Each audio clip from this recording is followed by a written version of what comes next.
Saudara, saat ini teknologi berkembang pesat. Ada yang mengatakan era digitalisasi. Contoh sederhana, dulu saat lebaran saya bikin lagu untuk anak-anak, lalu saya nyanyikan dengan mulut. Lebaran itu lautan, tenggelamkan sejuta kesalahan. Lebaran itu makan-makan, cinta nyata dalam perjamuan. Ketupat dapat, opornya lezat.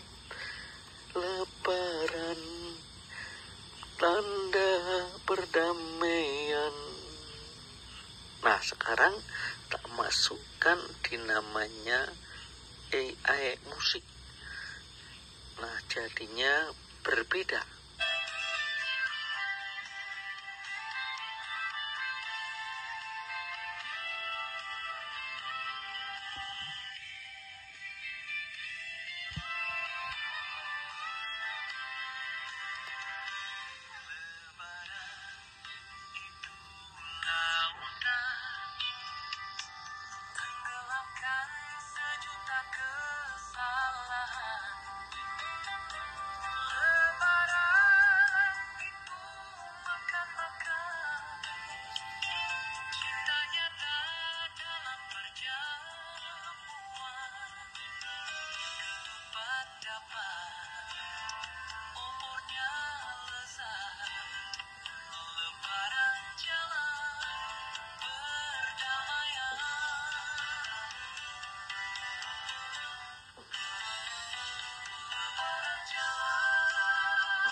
Nah, keren bukan?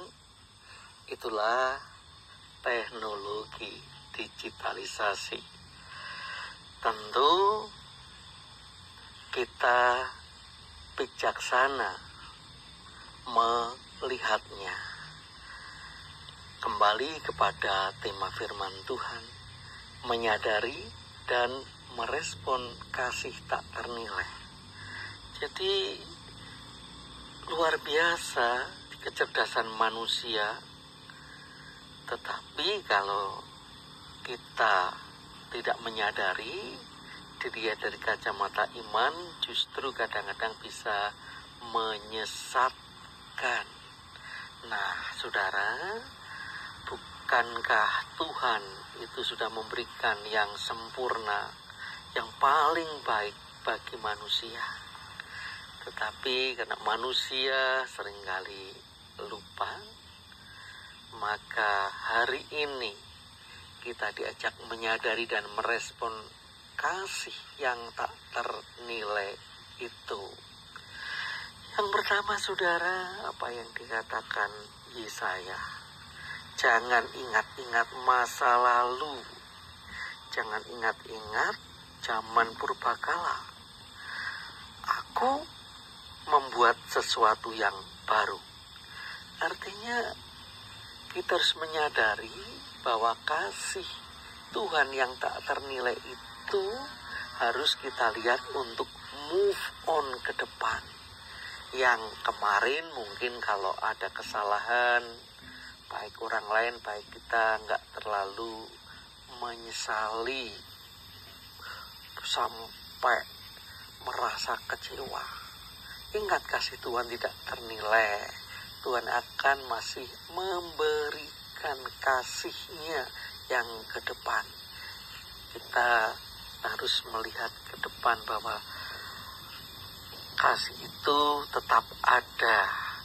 Jadi tidak usah menghakimi orang lain yang sudah melakukan kesalahan, diri kita sendiri, karena kasih-Nya tidak ternilai. Begitu juga Mazmur Tuhan melakukan perkara besar kepada kita. Nah, saudara, dalam bahasa Inggris ada namanya comparison degree, yaitu perbandingan, ada yang lebih atau more, namanya comparative degree, tapi ada yang most, superlatif, yang paling.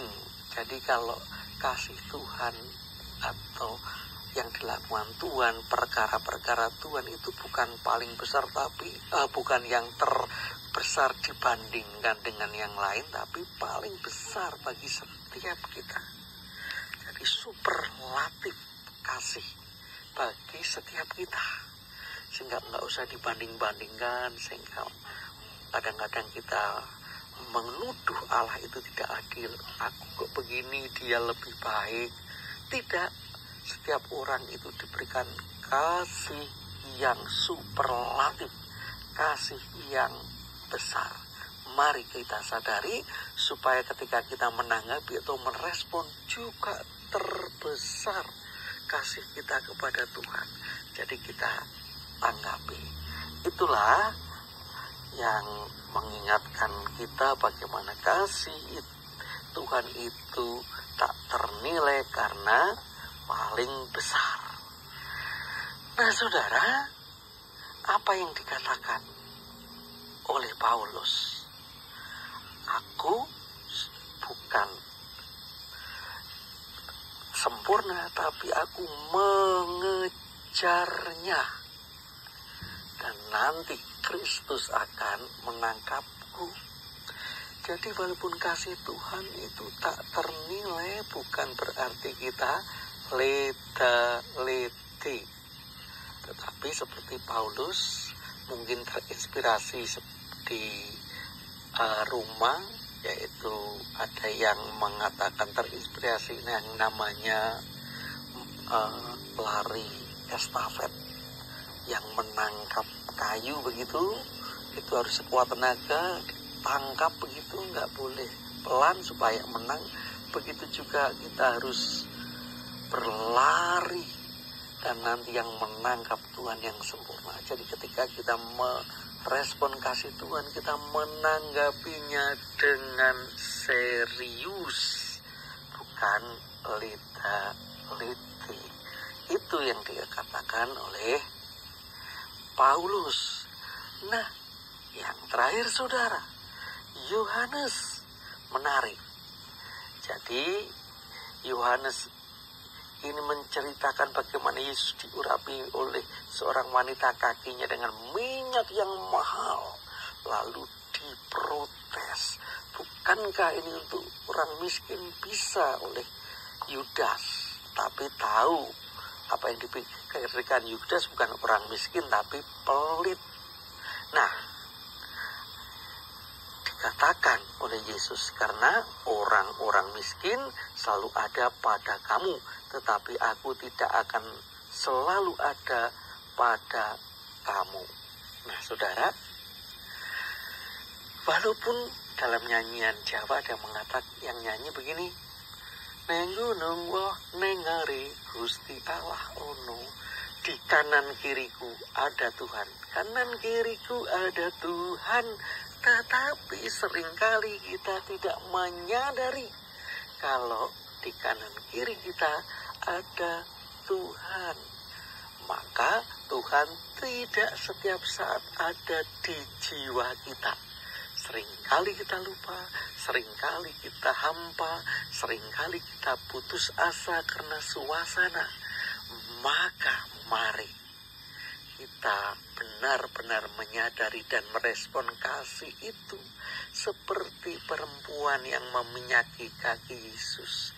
Walaupun diprotes, tapi Yesus mengatakan hal-hal yang dunia sosial itu selalu bisa kita lihat lebih mudah.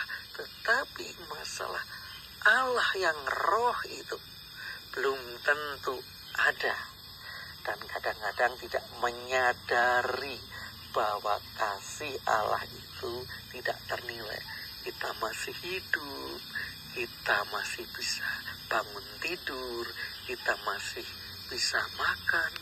Karena kadang-kadang kita nggak menyadari, masih tidak terima iri dengan orang lain. Nah, itu dia.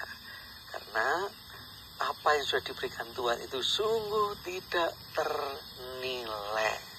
Mari saudara, kita camkan, hayati dan yakini firman Tuhan, menyadari dan merespon kasih tidak ternilai dengan benar.